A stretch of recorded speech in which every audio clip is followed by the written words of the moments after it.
আসসালামু আলাইকুম। সবাই ঈদের মধ্যে ঘোরাঘুরি করতে করতে গোশত খেতে খেতে মুখের টেস্ট চেঞ্জ হয়ে গিয়েছে। সেজন্য আজকে আপনাদের জন্য নিয়ে এসেছি লাউ দিয়ে শৈল মাছ রেসিপি।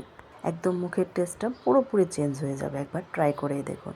প্রথমেই দিয়ে দিলাম কড়াইতে পরিমাণ মতো তেল, একটি তেজপাতা, কিছুটা পেঁয়াজ কুচি। ভালোভাবে নেড়েচেড়ে মিক্স করে কিছুটা ভেজে নিচ্ছি। এরপরে দিয়ে দিচ্ছি এখানে এক এক করে মশলাগুলো। হাফ চামচ করে হলুদ, মরিচ এবং ধনিয়া গুঁড়ো দিয়ে দিলাম। হাফ চামচ লবণ এবং আদা রসুন বাটা দিয়ে দিচ্ছি। ভালো করে তেলের সঙ্গে কিছুক্ষণ নেড়েচেড়ে কষিয়ে নেব। মশলার পরিমাণটা কিন্তু আমি আগেই বলে দিয়েছি। অবশ্যই একবার এই রেসিপিটি ট্রাই করবেন, একদম মুখের স্বাদটা কিন্তু চেঞ্জ হয়ে যাবে। দিয়ে দিলাম কিছুটা পানি।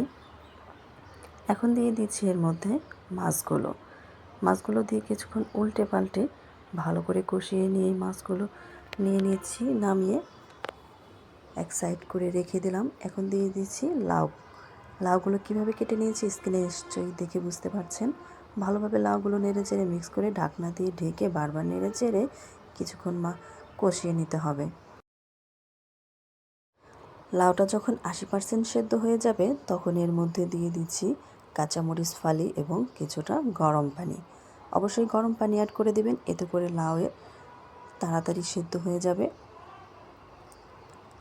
দেখতে পাচ্ছেন পানিটা দিয়ে আমি ভালো করে মিক্স করে ঢাকনা দিয়ে ঢেকে দিলাম। যখন লাউটা পুরোপুরি সেদ্ধ হয়ে গিয়েছে তখন এর মধ্যে আগে থেকে কষিয়ে নেওয়া শৈল মাছগুলো দিয়ে দিলাম। উপর দিয়ে শৈল মাছ দিয়ে দিচ্ছি ভাজা জিরা গুঁড়ো 1/4 চামচ, দিয়ে দিলাম কিছুটা ধনেপাতা কুচি, পছন্দ মতো কুচি দিয়ে নেবেন। এবার জাস্ট কিছুক্ষণ রান্না করে নিলেই আমাদের সুস্বাদু শৈল লাউ তৈরি হয়ে যাবে বা লাউ শৈল তৈরি হয়ে যাবে।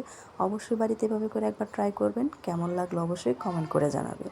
ভিডিওটি ইউটিউব থেকে দেখে থাকলে সাবস্ক্রাইব করে রাখবেন, ফেসবুক থেকে হলে ফলো দিয়ে রাখবেন। আজকের মতো এই পর্যন্তই। আল্লাহ হাফেজ।